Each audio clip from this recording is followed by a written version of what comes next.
जय श्री कृष्णा। आप सभी को आषाढ़ मास देवशयनी एकादशी की ढेरों शुभकामनाएं। प्रिय भक्तों, आज हम बात करेंगे आने वाली एकादशी के बारे में। आषाढ़ मास के शुक्ल पक्ष की एकादशी तिथि, जिसको देवशयनी एकादशी कहते हैं। तो देवशयनी एकादशी का व्रत आपको किस दिन करना चाहिए, देवशयनी एकादशी की पूजा किस दिन करनी चाहिए, क्या विधि है इसकी, क्या इसके नियम हैं। इस एकादशी को पद्मा एकादशी के नाम से भी जाना जाता है, हरि एकादशी भी कहा जाता है और हरिशयनी एकादशी भी कहा जाता है। इसकी महिमा क्या है, विधि क्या है, पुराणों में इसके विषय में क्या वर्णन किया गया है, कैसे इसकी पूजा करनी चाहिए, कैसे इसका व्रत करना चाहिए, व्रत में किन नियमों का पालन करना चाहिए, दशमी तिथि से कौन से नियम आरंभ होंगे, एकादशी के दिन के नियम क्या हैं और द्वादशी पारण के दिन के नियम क्या रहेंगे। इस दिन हरिवासर का जो समय है वो देर से आ रहा है, इसका क्या कारण है। व्रत आपको 5 तारीख को करना चाहिए या 6 तारीख को करना चाहिए। एकादशी तिथि जो है वो 5 तारीख को ही लग रही है, तो व्रत किस दिन करना है, क्या व्रत 6 को करना है या 5 को करना है। और भद्रा है, वृश्चिक की भद्रा है, तो भद्रा का क्या होगा, भद्रा का क्या प्रभाव रहेगा इस पर, ये भी जानना बड़ा आवश्यक रहेगा। क्योंकि ये जो एकादशी है वो देवशयनी एकादशी है, अर्थात इस दिन भगवान श्री हरि विष्णु 4 माह के लिए योग निद्रा में चले जाएंगे। तो उसका क्या विधि विधान है पुराणों के अनुसार, ये संपूर्ण जानकारी आपको इस वीडियो के माध्यम से हम प्रदान करने का प्रयास करेंगे। आपसे निवेदन है कि जानकारी यदि थोड़ी सी भी अच्छी लगे तो कृपया वीडियो को एक बार लाइक अवश्य कर दीजिएगा और अपने व्रत की सफलता के लिए तथा भगवान श्री हरि का आशीर्वाद प्राप्त करने के लिए कमेंट बॉक्स में अवश्य लिखिएगा जय श्री हरि या ओम नमो भगवते वासुदेवाय। भगवान श्री हरि का यह मंत्र जितना अधिक लिखा जाएगा उतना अधिक कल्याण होगा। प्रिय भक्तों, आषाढ़ का जो महीना है, आषाढ़ मास के शुक्ल पक्ष की जो एकादशी है, जो कि अंग्रेजी महीनों के अनुसार जुलाई की पहली एकादशी होगी, इस एकादशी को देवशयनी एकादशी कहा जाता है। कुछ प्रांतों में इसे पद्मा एकादशी भी कहते हैं, कुछ प्रांतों में हरिशयनी कहते हैं और कुछ प्रांतों में इसे आषाढ़ी के नाम से भी जाना जाता है। देवशयनी एकादशी इसलिए कहा जाता है क्योंकि भगवान श्री हरि विष्णु जो कि जगत के पालनहार हैं, इस एकादशी के बाद वो क्षीर सागर में विश्राम करते हैं। इस एकादशी पर देव सुलाए जाते हैं और भगवान इस एकादशी के दिन क्षीर सागर में विश्राम करने के लिए चले जाते हैं, 4 माह की योग निद्रा में चले जाते हैं। वर्णन ये भी मिलता है कि भगवान श्री हरि विष्णु जो कि सृष्टि के पालन करता हैं, सृष्टि के पालनहार हैं, वो इन 4 माह में सृष्टि के पालन का दायित्व भगवान शंकर के सुपुर्द कर देते हैं, भगवान शंकर के निमित्त अर्पित कर देते हैं। भगवान शंकर इन 4 महीनों में जगत का पालन करते हैं, भरण पोषण करते हैं। ये जो 4 महीने होते हैं, जिन 4 महीनों में भगवान श्री हरि विष्णु शयन करते हैं, ये 4 महीने चातुर्मास के नाम से जाने जाते हैं और इन चतुर्मास की बहुत अधिक महिमा है। इन चतुर्मास में यूँ तो सभी शुभ मांगलिक कार्य बंद होते हैं, वर्जित होते हैं, जैसे शादी, विवाह, सगाई, गृह प्रवेश, मुंडन आदि सब बंद रहते हैं। परंतु कुछ कार्य ऐसे होते हैं जो इसमें अप्रत्याशित रूप से लाभप्रद होते हैं, जिनमें आपको बहुत अधिक लाभ प्राप्त होता है। वो सभी कार्य हैं भगवान नारायण की भक्ति से संबंधित। जितना अधिक आप भगवान नारायण की भक्ति करेंगे इन 4 महीनों में, उतना अधिक कल्याण होगा। जितना धर्म कर्म करेंगे उतना अधिक कल्याण होगा। अन्नदान इन 4 महीनों में सर्वश्रेष्ठ बताया गया है।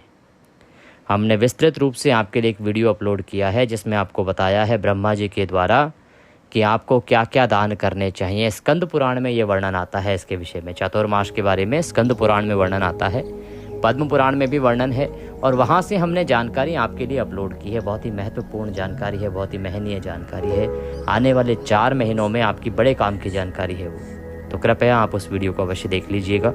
ना मिला हो वीडियो तो आप कमेंट बॉक्स में लिख के पूछ लीजिएगा, हम आपको अवगत करा देंगे उसके बारे में, उसका लिंक प्रदान करेंगे, क्योंकि वो वीडियो महत्वपूर्ण है और इतने ही अधिक महत्वपूर्ण है ये 4 महीने जो आरंभ हो रहे हैं इस देवशयनी एकादशी से।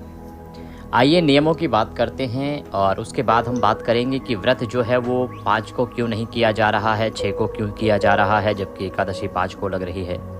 6 को उत्तम व्रत है या 5 को उत्तम व्रत है, क्योंकि कुछ लोग 5 को बता रहे हैं, तो व्रत आपको कब करना चाहिए इसके विषय में भी आपको हम समझाएंगे, विस्तार से समझाएंगे। सभी पुराणों में इसके बारे में क्या महिमा कही गई है ये भी आपको बताएंगे।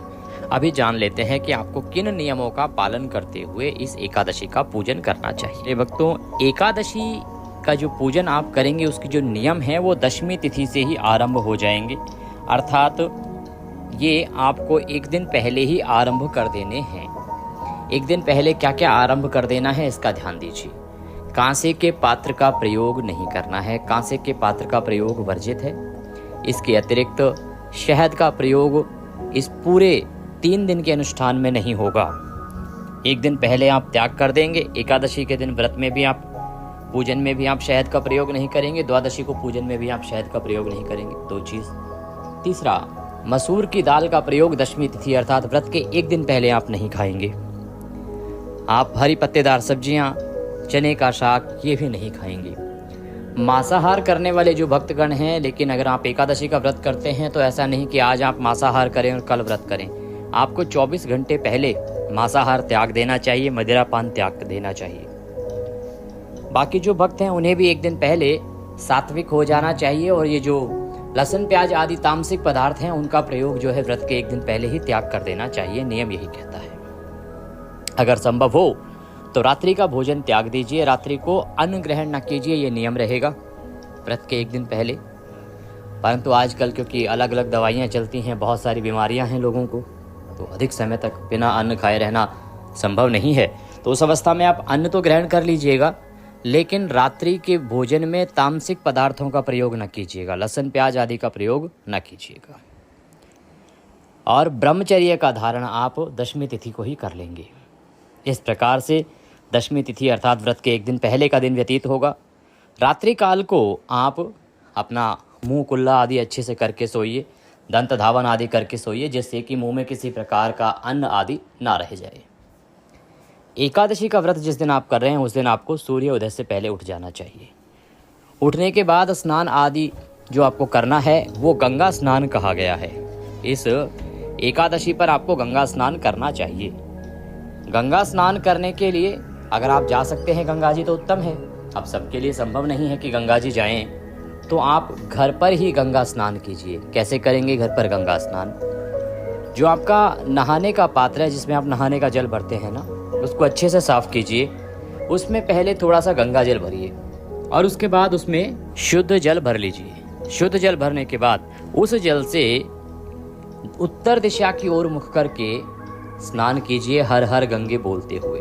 इसके अतिरिक्त हमने मंत्र आपको पूजा विधि में भी बताया है कि कैसे आपको गंगा स्नान घर पे करना चाहिए। इसमें मंत्र भी हैं 2 जिनके बारे में हमने बताया है, तो आप पूजा विधि का जो हमारा वीडियो है उसको भी देख सकते हैं। उसमें हमने ये विधि जो है बड़े ही विस्तार से समझाई है कि किस प्रकार से कौन से मंत्र बोलते हुए जल भरना है, कौन से मंत्र बोलते हुए स्नान करना है। तो ये गंगा स्नान आपको घर पे करना चाहिए और इस एकादशी पर आपको अवश्य करना चाहिए। पवित्र गंगा स्नान कीजिए। गंगा स्नान करने के बाद स्वच्छ वस्त्र धारण कीजिए। स्वच्छ वस्त्र धारण करके और भगवान सूर्य देव को जल अवश्य दीजिएगा। भगवान सूर्य देव को जल देना है। एक तो रविवार का दिन है, दूसरा आषाढ़ मास की एकादशी है। ये जो आषाढ़ का महीना है इसमें भगवान सूर्य नारायण के तपन रूप का पूजन होता है और इनका मूल मंत्र रहेगा ओम रवये नमः। जितना जपेंगे उतना कल्याण होगा इस माह में और इस दिन। तो आप अवश्य ही सूर्य देव की आराधना कीजिएगा, सूर्य देव को जल दीजिएगा।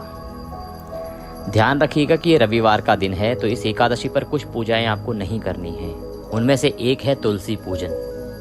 तुलसी पूजन इस दिन नहीं करना है। वैसे तो एकादशी पर तुलसी पूजन उत्तम बताया गया है। आप में से बहुत से दर्शक ये सोच सकते हैं कि नहीं तुलसी को तो मना किया जाता है एकादशी पे। तो आपकी जानकारी के लिए बताएं कि तुलसी को छूना, पत्ते आदि तोड़ना एकादशी नहीं द्वादशी पर वर्जित है। एकादशी पर तो पूजन किया जाता है। आपको ज्ञात होगा कि तुलसी विवाह जो है वो एकादशी पर ही होता है। एकादशी के दिन तुलसी पूजन उत्तम है। द्वादशी के दिन आपको तुलसी को छूना नहीं होता, पत्ता आदि तोड़ना नहीं होता। बहुत कठोर पाप लगता है अगर आप गलती से छू लें और आपसे कोई पत्ता आदि टूट जाए तो। ये पाप माता सीता को भी लगा था सतयुग में, और उन्हें इतना घोर पाप लगा था कि जब नारद मुनि उनके महल अयोध्या पहुँचे तो उन्होंने माता सीता के हाथ से जल आहार भी ग्रहण नहीं किया था। तो भगवान रामचंद्र ने उनसे पूछा कि देवर्षि आप ऐसा क्यों कर रहे हैं? तब उन्होंने कहा था कि प्रभु, एक बार माता सीता तुलसी पूजन के लिए गलती से द्वादशी को पहुंच गई और जैसे ही वो पूजन आरंभ करने वाली थी उनको आभास हुआ कि आज तो द्वादशी है और आज तुलसी को पूजा नहीं करनी है। तो उसी समय वो पलटने लगी, वहाँ से वापस आने लगी। उन्होंने पूजन तो नहीं किया, पर जैसे ही वो पलट के वापस आने लगी तो उनकी चुनरी से तुलसी माँ का स्पर्श हुआ और तुलसी माता का पत्ता टूट के गिर गया। तो द्वादशी के दिन वह पत्ता टूट जाने से उनको कठोर पाप लगा है। द्वादशी को तुलसी का पत्ता यदि गलती से भी टूट जाए तो यह पाप बड़ा कठोर होता है। अब आप सोचिए, जब ये पाप माता सीता को लग सकता है, फिर हम तो सामान्य मनुष्य हैं। तो हमने आपको पहले भी बताया है कि लगभग 6 पुराण हैं और उन 6 पुराणों में वर्णन है कि द्वादशी को तुलसी पूजा नहीं करनी चाहिए, पत्ते आदि नहीं तोड़ने चाहिए। एकादशी के पूजन में तुलसी का पूजन करना कोई दोषपूर्ण नहीं है। इसीलिए, परंतु इस एकादशी पर परेशानी यह है कि ये एकादशी पड़ रही है रविवार को एकादशी को नहीं छुआ जाता है, ना ही पूजन किया जाता है। इसलिए इस एकादशी पर तुलसी पूजा नहीं होगी।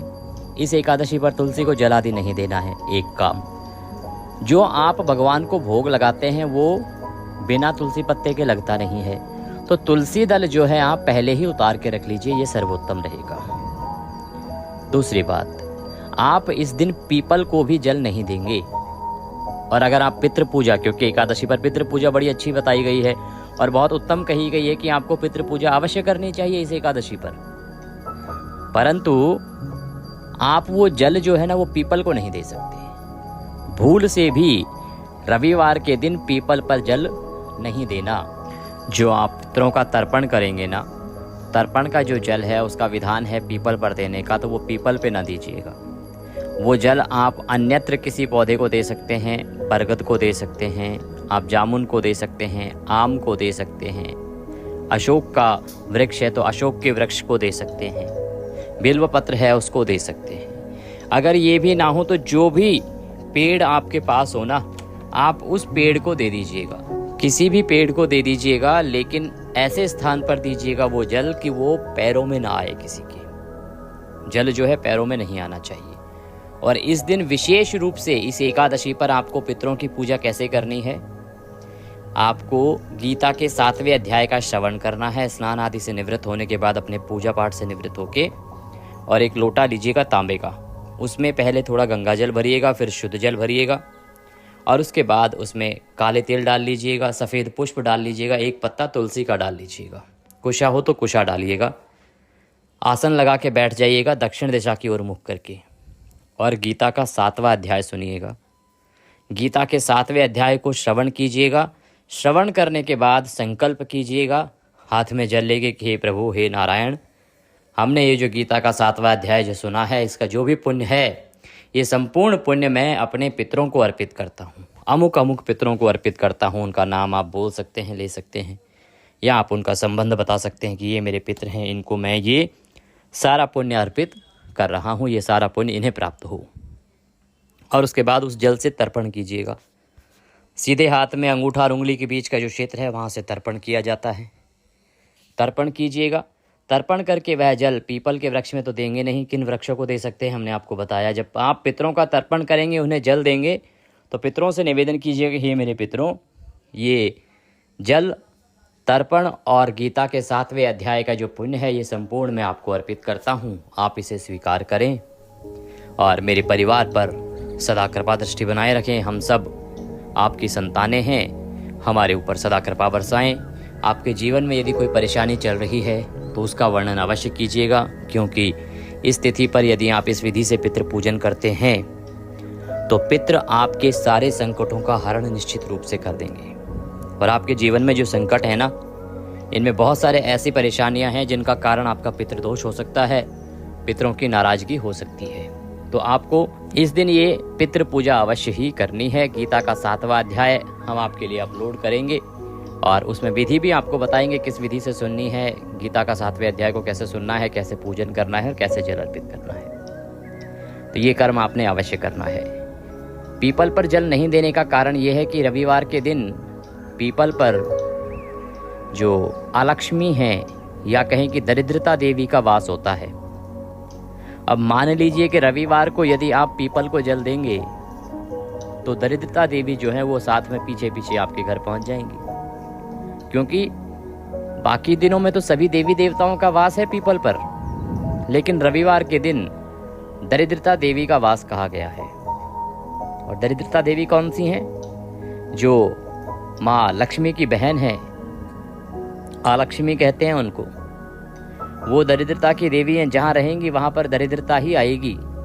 इसीलिए भूल से भी रविवार के दिन पीपल को जल नहीं देना चाहिए, चाहे कितना ही जरूरी कोई क्यों ना कहे। तो इस एकादशी पर भी पीपल को जल न दीजिएगा।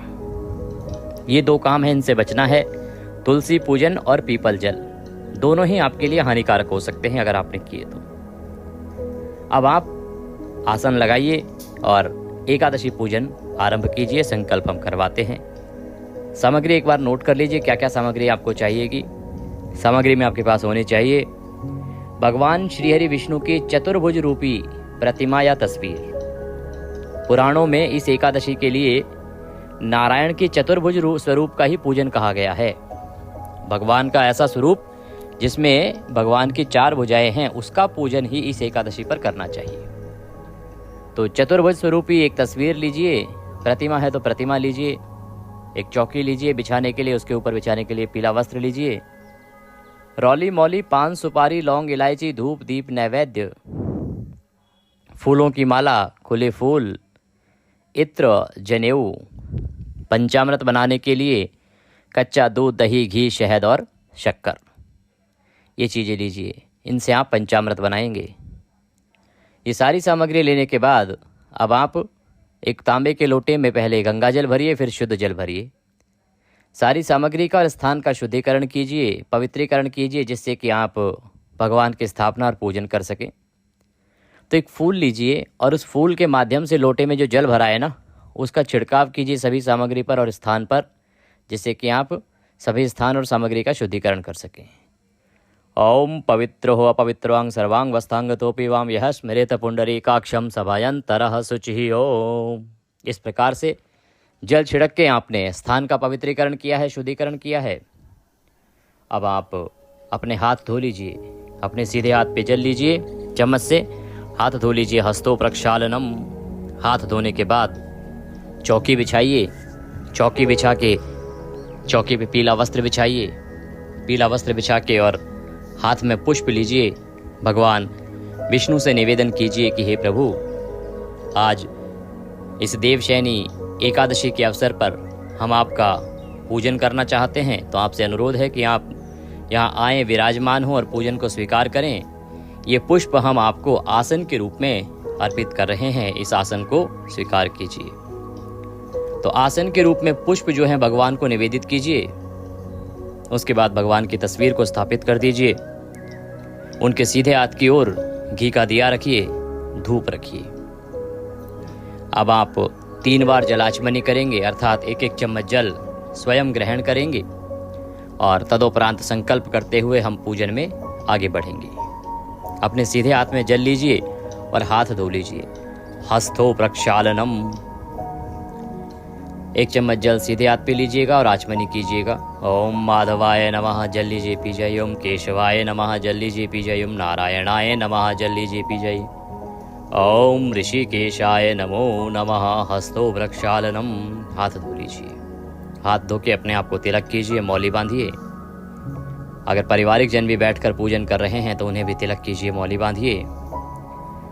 भगवान के सामने एक पात्र रख दीजिए, एक कटोरी आदि रख दीजिए, जिसमें कि आप पूजा की सामग्री अर्पित करेंगे। इससे क्या होगा कि सामग्री इधर उधर फैलेगी नहीं, पैरों में नहीं आएगी।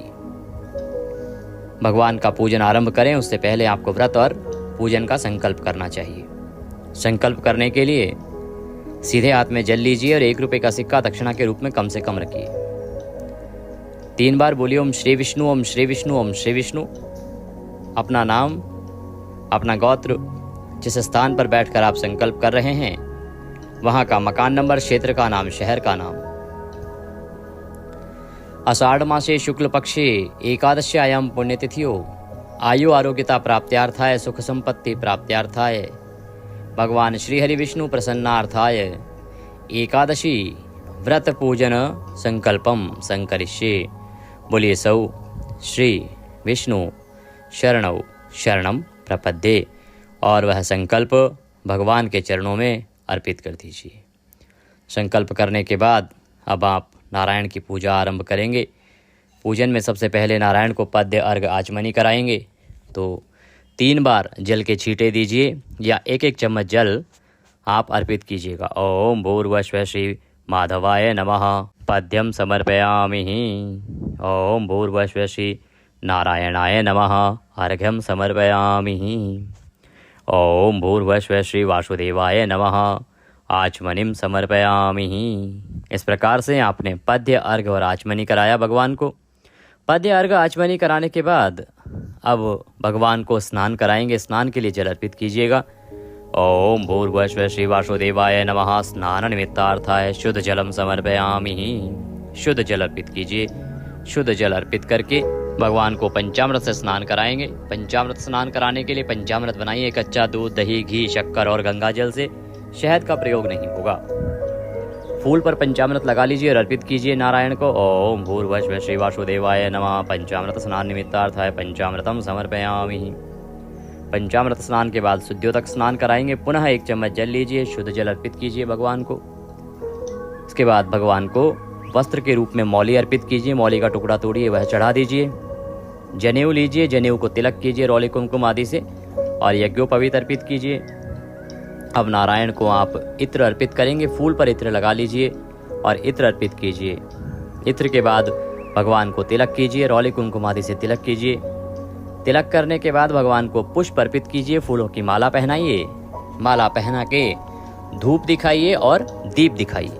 धूप और दीप कब जलाने हैं? जब आप संकल्प कर रहे हैं तब आपको धूप और दीप प्रज्वलित कर लेने हैं। धूप दिखाइए, दीप दिखाइए और नैवेद्य के रूप में पीले रंग की मिठाई या बेसन से बनी हुई जो भी मिठाई आपके पास है वह अर्पित कीजिए। वो ना हो तो आप फल अर्पित कर दीजिएगा, अन्यथा मिश्री अर्पित कर दीजिएगा। अब आप आचमनी के रूप में 1 चम्मच जल पुनः अर्पित कीजिएगा। आचमनी करा के तांबूल के रूप में पान का पत्ता लीजिए, 2 लौंग, 2 इलायची और 1 सुपारी उस पर रखिए और वह भगवान को अर्पित कीजिए। तांबूल अर्पित करके दक्षिणा जो अर्पित करना चाहते हैं दक्षिणा अर्पित कीजिए। हाथ जोड़ के नमस्कार कीजिए और अब आप कथा सुनिए। याद रखिए इस एकादशी पर 2 कथाएं आपने सुननी है। एक तो देवशयनी एकादशी की, दूसरा चतुर्मास की एक कथा है जो इसी के लिए बनी है, इस एकादशी के लिए। वो आपको अवश्य ही सुननी चाहिए। दोनों कथाएं सुनिए, साथ में विष्णु सहस्त्र नाम का श्रवण कीजिए और भगवान की आरती कीजिए। ये सभी वीडियो आपके लिए हमारे चैनल पर उपलब्ध होंगे।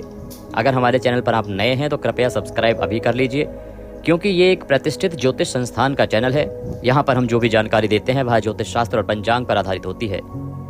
हम ज्योतिष शास्त्र और पंचांग के आधार पर बताते हैं कि कौन सी तिथि कब है, व्रत आदि कब करना है, क्या मुहूर्त है, क्या विधि है, क्या नियम है। तो सभी व्रत त्योहारों की यदि सही शास्त्रीय जानकारी आप प्राप्त करते रहना चाहते हैं तो कृपया चैनल को अभी सब्सक्राइब कीजिएगा और बेल आइकन को प्रेस कीजिएगा, जिससे कि आप सभी व्रत त्योहारों की सही शास्त्रीय जानकारी प्राप्त कर सकें। तो कथा आदि सुनने के बाद आरती कीजिए, भोग लगाइए और नियमों के अनुसार दिन को व्यतीत कीजिए। पूजा विधि विस्तार से हमने विस्तृत वीडियो में बताई है, जिसमें हमने विस्तार से मंत्रों के साथ आपको पूजा करके दिखाई है, तो उसको आप अवश्य देख लीजिएगा। वीडियो हमने आपके लिए अपलोड किया है कि देवशयनी एकादशी का पूजन कैसे करें।